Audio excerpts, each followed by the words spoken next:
Hoy les traigo una historia real que jamás pude olvidar. Una relación amorosa terminó convirtiéndose en una pesadilla llena de rituales, maldiciones y presencias oscuras que casi destruyen mi vida y la de mi familia. Si crees que el bien y el mal no existen, esta historia podría hacerte cambiar de opinión. Esto es Historias y Relatos de la Noche.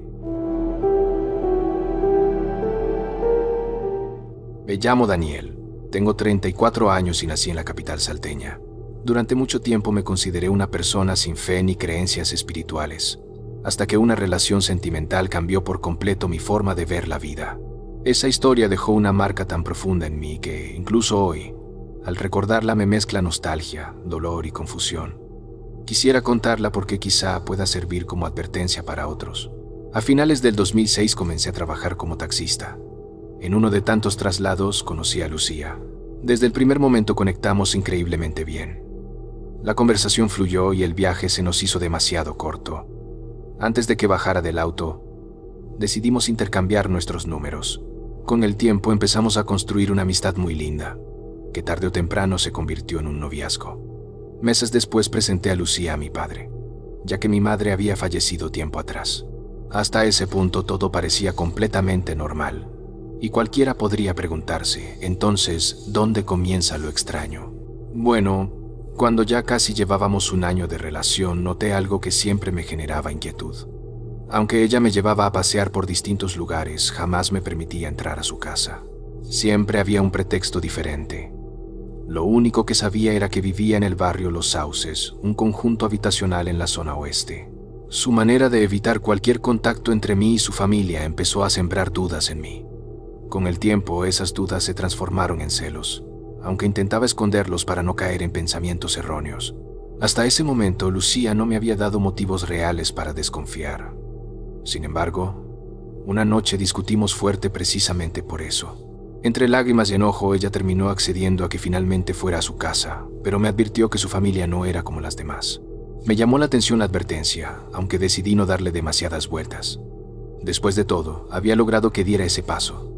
Quedamos en vernos un viernes, alrededor de las 10 de la noche. Lucía me esperaba en una esquina que servía de punto de referencia. Antes de entrar me dijo que sus padres estaban aguardándome. Al atravesar la puerta se realizaron las presentaciones correspondientes, con las típicas preguntas formales, y fue ahí donde todo comenzó a cambiar. Finalmente nos sentamos para cenar. A los pocos minutos se generó una conversación agradable con toda su familia y, en apariencia, todo iba con normalidad. Sin embargo, después de terminar de comer, me quedé a solas con su padre. Sin ninguna razón aparente, me tomó del brazo con fuerza y, mirándome fijamente, dijo: «No le hagas daño a mi hija. Es lo único que te pido». En ese momento no le otorgué demasiado significado a la frase. Creí que se trataba simplemente de la preocupación natural y el amor de un padre hacia su hija. Con el tiempo comprendería que aquellas palabras fueron más bien una especie de advertencia sombría, casi como si fueran un epitafio. Poco después, la visita llegó a su fin. Antes de retirarme pedí pasar al baño. Estaba al final de un pasillo largo, al que se llegaba atravesando varios dormitorios. Lucía me acompañó hasta allí, y cuando salí regresó al comedor. En el camino de vuelta, algo me detuvo. Una de las puertas de las habitaciones estaba entreabierta. La habitación se veía tenue, apenas iluminada por una luz débil. Por respeto pensé en seguir caminando, pero escuché una voz muy baja que reconocí de inmediato. Era Lucía. La curiosidad pudo más que yo y me acerqué. En ese momento pensé que sería una falta de respeto entrar sin permiso, pero no tenía la menor idea del escenario que encontraría. Dentro de la habitación, Lucía y sus padres estaban arrodillados, todos en postura de sumisión. En el centro había una especie de altar. Un esqueleto sentado en un trono ocupaba el lugar central. Sobre él, en la pared, colgaba un cuadro que mostraba la figura de un ser infernal. Torso humano, patas parecidas a pezuñas, una mano señalando un pentagrama invertido y la otra sosteniendo el mundo. Tanto el altar como el cuadro estaban rodeados de velas negras. Me paralicé. Observé cómo recitaban algo en un idioma que no pude identificar. Sentí una mezcla de miedo y desconcierto. Quise alejarme en silencio, pero mis pasos sonaron en la madera y revelaron mi presencia. Los padres de Lucía levantaron la vista hacia mí, sin inmutarse ni mostrar sorpresa. Solo me dirigieron una mirada fría, penetrante. Ella, sin embargo, me pidió que la esperara en el comedor. Obedecí. 5 minutos después llegó apresurada. Antes de que pudiera formular una sola pregunta, dijo con brusquedad: «Si de verdad me quieres, vas a aceptarme así, sin hacer preguntas». Y en ese momento sentí algo que nunca había experimentado. A pesar de que siempre fui una persona escéptica, mi intuición gritaba que algo estaba profundamente mal. Hoy puedo decir que por más que uno quiera vivir ignorando lo espiritual, el bien y el mal conviven en el ser humano. Y cuando sentimos miedo sin motivo aparente, es porque el alma percibe una amenaza que aún no entendemos. Las actitudes extrañas de Lucía, sus evasivas, cada detalle. Con el tiempo todo terminó encajando en un rompecabezas mucho más oscuro del que yo estaba preparado para enfrentar. A Lucía no le mencioné lo que había visto esa noche, pero dentro de mí nada estaba bien. Aún así, con el paso de los días, el deseo de estar con ella pudo más que el miedo. Necesitaba volver a sentirla cerca, y terminé aceptando nuevamente la relación, tratando de enterrar lo ocurrido y enfocarme en construir un futuro serio a su lado. Pero con los meses todo cambió. Lucía dejó de ser la mujer de la que me enamoré. Se volvió fría, distante, casi irreconocible. Esa distancia creció aún más cuando comencé a estudiar enfermería en un instituto terciario. Quien haya cursado una carrera universitaria sabe lo exigente que es y el poco tiempo libre que deja, pero parecía que ella no quería aceptarlo. Y entonces, por una casualidad del destino, una noche de miércoles, mientras dejaba a un pasajero en mi trabajo como taxista, la vi. Estaba abrazada a un hombre, riéndose, como si yo nunca hubiera existido. Sentí un vacío devastador en el pecho, una presión que casi no me dejaba respirar. Pero no quise causar una escena. Manejé el taxi despacio hasta donde estaban, toqué la bocina y esperé. En el fondo deseaba que entendiera perfectamente que la había visto, que sintiera, aunque fuera una fracción del dolor que me atravesaba. No apareció en mi vida sino hasta 3 días después. Cuando por fin nos vimos, trató de justificar lo injustificable. Juró que yo era el único hombre en su vida, que me amaba, que el otro solo había sido un error. Muchos dicen que el orgullo no sirve para nada, pero en mi caso me salvó. La frustración y la humillación de haber quedado como un tonto me dieron fuerzas para responder con un no rotundo. Créeme, no fue fácil. Todavía llevaba ese puñal clavado en el corazón, pero estaba decidido a no regresar con ella. Y justo cuando creí que la conversación había terminado, su expresión cambió. Su mirada se volvió dura, y con un tono amenazante dijo: «Mira, Daniel, piensa bien lo que estás haciendo. No quiero arruinarte la vida. Te voy a dar unos días». Desde entonces, con el correr de las jornadas, comencé a sentir una obsesión por ella que no podía explicar. Varias veces estuve a punto de buscarla, pero cada vez que estaba por hacerlo, la imagen de ella en brazos de ese tipo se instalaba en mi mente, y eso me daba fuerza para resistir. El tiempo, la paciencia y la reflexión ayudan, aunque duela, a sanar una ruptura. 1 mes después de la separación, yo ya estaba empezando a levantarme de a poco. Sin embargo, mi ex me llamaba cada vez con más frecuencia para que nos viéramos, insistiendo en arreglar las cosas. Pero para mí, el engaño era el recordatorio suficiente para no regresar.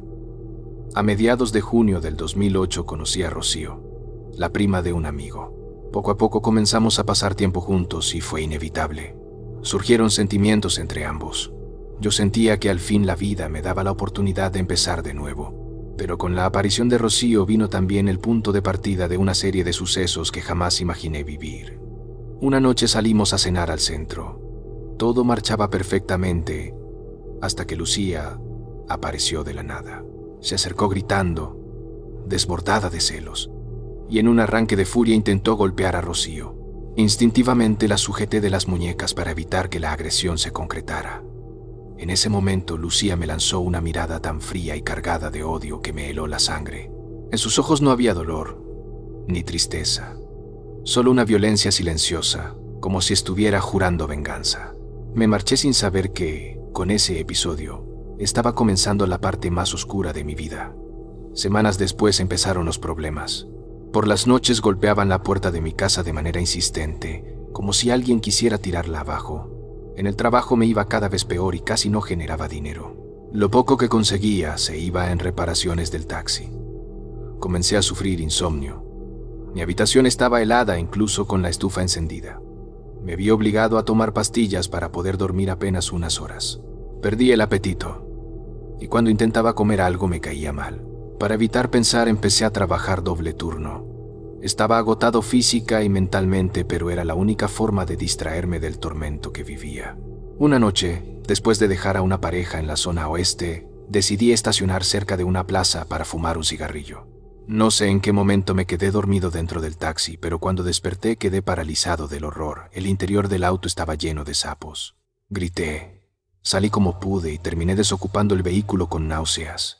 Cuando finalmente terminé mi jornada y llegué a casa, pensé que lo peor había pasado, pero estaba muy equivocado. Al abrir la puerta, mi padre se puso completamente pálido y casi se desmaya. Lo sujeté y le pregunté qué le pasaba. Con la voz temblorosa respondió: Esto no puede ser. Hace un rato estabas acá conmigo. Te sentaste en la cocina. Tomaste café conmigo. Estabas vestido distinto. Y cada vez que te hablaba, me respondías en tono burlón, como si te estuvieras riendo de mí. Hace unos segundos me dijiste que ibas a tu pieza a buscar las llaves del auto. Yo te vi entrar al dormitorio con mis propios ojos. Es imposible que recién estés llegando. Me quedé sin palabras. Sentí que la sangre se me congelaba. En ese momento volvió a mi mente la imagen del altar que vi en la casa de Lucía, y comprendí que todo lo que estaba viviendo podía estar relacionado con ella y su familia. 3 días después fuimos con mi padre a consultar a una vidente. La mujer apenas tiró las cartas sobre la mesa cuando su expresión cambió. Se quedó inmóvil, con el rostro lleno de espanto. Dijo que nuestra situación la sobrepasaba, que no podía ayudarnos y que lo único que estaba en condiciones de decir era: algo maligno te tiene en la mira. Los meses pasaron y para finales de diciembre la situación era insostenible. Las cosas desaparecían de la casa. Sombras recorrían los pasillos a cualquier hora y se escuchaban pasos y carreras en plena madrugada. Y entonces ocurrió algo todavía más difícil de creer.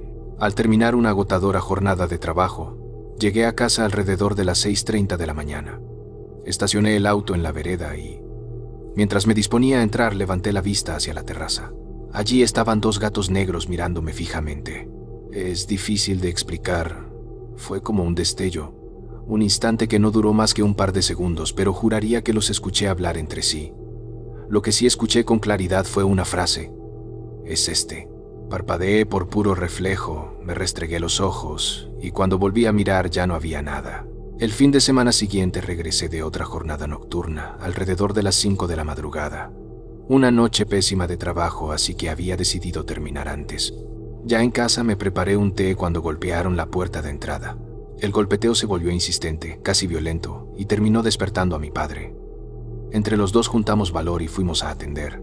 Cuando abrimos la puerta nos golpeó un olor insoportable, como a carne podrida.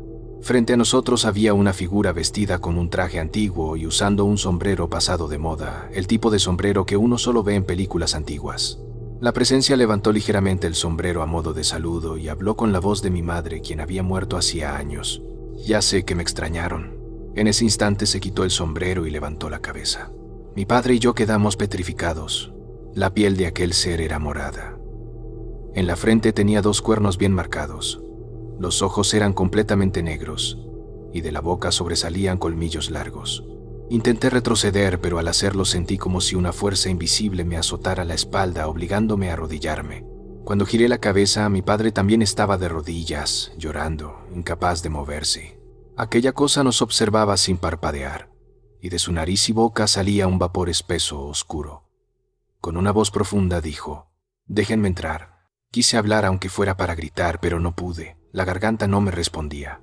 Por dentro imploraba desesperado: «Dios, por favor, ayúdame». La criatura, como si pudiera leer mis pensamientos, respondió: «Solo cuando tienen miedo se acuerdan de él». El tiempo dejó de tener sentido. Yo estaba consciente de mi cuerpo arrodillado, pero sentía como si la realidad se rasgara alrededor de mí.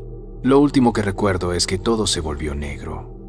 Una oscuridad densa, absoluta, como si hubiera desaparecido del mundo. Recuperé la conciencia cuando un vecino nos sacudió para despertarnos. Había visto la puerta abierta y decidió entrar a ver si estábamos bien. Mi padre y yo nos miramos, pero ninguno fue capaz de explicarle nada. Desde entonces, la vida se volvió un infierno. En el patio trasero comenzaron a aparecer animales muertos, a veces en grandes cantidades. Además, sufrimos una infestación de ratas que no desaparecía por más que intentáramos eliminarlas. Cada día era más evidente. Algo se había instalado en nuestra casa y no pensaba irse. Mi padre y yo empezamos a buscar ayuda en todas partes. Hombres y mujeres conocidos en los círculos ocultistas de Salta, personas con reputación de saber del tema. Todos nos escuchaban, pero sin excepción respondían lo mismo. No podían ayudarnos. La desesperación era insoportable. Yo solo quería liberarme de aquella pesadilla, pero no veía ninguna salida. Pasaron semanas sin que nadie supiera de nosotros y eso inquietó a mi familia. Mis tíos y mi abuela terminaron visitándonos sin previo aviso. Al vernos tan deteriorados, pálidos, agotados, casi irreconocibles, exigieron una explicación. Cuando les contamos todo lo que habíamos vivido, mi abuela, preocupada, insistió en que nos fuéramos a vivir con ella por unos días. Y al principio, todo estuvo tranquilo. Por unos días. Luego, las manifestaciones comenzaron también en la casa de mi abuela. Ella, mujer de fe, nos hacía rezar el rosario con ella todos los días. Finalmente, nos llevó a hablar con un sacerdote llamado Padre Mario, cuya parroquia estaba en la zona sur de la capital.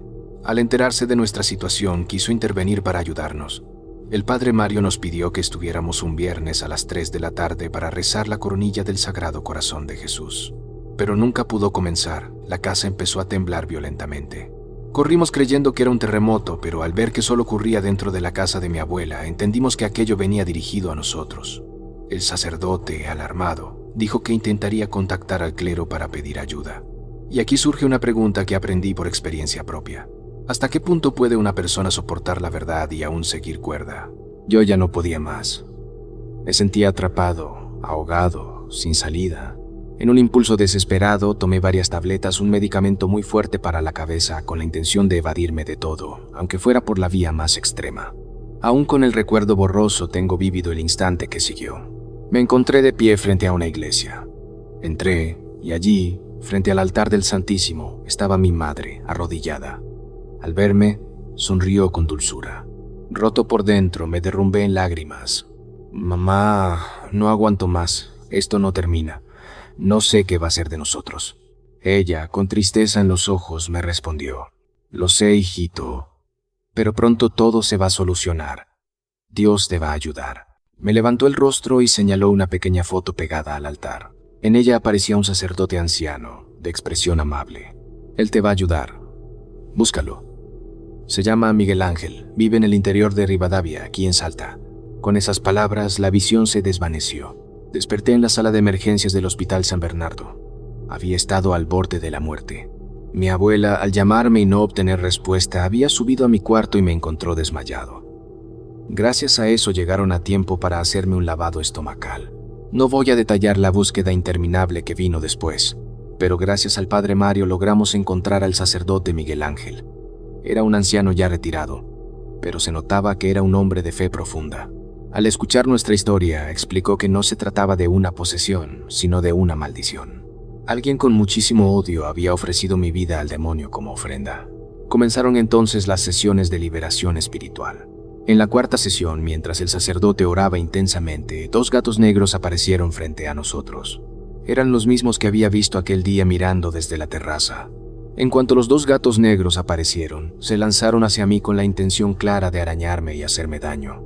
Pero no lograron alcanzarme. Justo en ese momento el Padre Miguel Ángel comenzó a rezar con una fuerza que jamás había escuchado. Los animales se detuvieron a unos metros y comenzaron a maullar con furia, como si algo invisible los contuviera. El sacerdote gritó con autoridad: «En el nombre de Dios Todopoderoso, por su Hijo Jesucristo, por María Santísima la Virgen, por los arcángeles y las potestades divinas, rompo toda artimaña y pacto diabólico». Con cada repetición yo sentía que recuperaba un poco de paz. Algo dentro de mí me decía que todo sería diferente a partir de ese momento. Y si alguien pregunta cómo puedo recordar cada detalle, la razón es simple. Cuando se vive algo así, la memoria jamás lo borra. Parecía que el tiempo no avanzaba. La voz del sacerdote dominaba la habitación mientras los gatos aullaban desesperados. Hasta que, en un momento, el Padre Miguel Ángel alzó la voz como si diera una sentencia. «Dios Padre lo ordena, la sangre de Cristo lo ordena. Regresen a la oscuridad de donde salieron». Los felinos chillaron con más intensidad y luego huyeron apresuradamente, como si hubieran sido expulsados. Tras el ritual, el sacerdote pidió hablar conmigo en privado. A solas me miró con seriedad y dijo: «Jamás vuelvas a tener contacto con Lucía». «¿Por qué?», pregunté. «Porque esos gatos me hablaron», respondió, «y solo yo pude oírlos». Luego me explicó la verdad. Los abuelos de mi ex habían realizado un pacto en un cerro de la capital. A cambio de poder, entregaron el linaje de sus descendientes.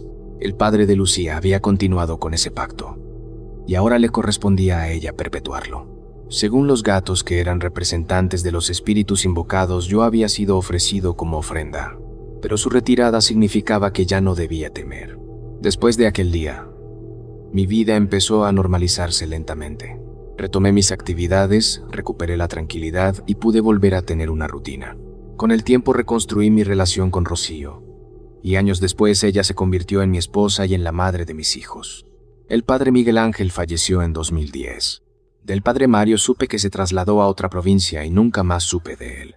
Guardé esta historia en silencio durante muchos años, por miedo, vergüenza y por temor a que nadie me creyera. El motivo por el que ahora me animé a contarla se debe a un sueño reciente. Mi madre se me apareció y me pidió que diera testimonio, que hablara de la lucha entre las fuerzas del bien y del mal, para que otros entendieran que existe, aunque la mayoría prefiera negarlo. Con respecto a Lucía, no supe nada de ella por mucho tiempo. Hasta abril de 2017. Caminaba por la calle y al levantar la vista la vi. Nos miramos unos segundos. Luego noté que estaba por acercarse, así que instintivamente giré en dirección contraria y me alejé lo más rápido que pude. Antes de perderla de vista pude verla por el rabillo del ojo. Se había quedado quieta, observándome con una sonrisa, como si nada de lo ocurrido importara, o como si todavía disfrutara recordarlo. Si te ha gustado esta historia, no olvides dejar tu me gusta y suscribirte a nuestro canal. Esto fue Historias y Relatos de la Noche.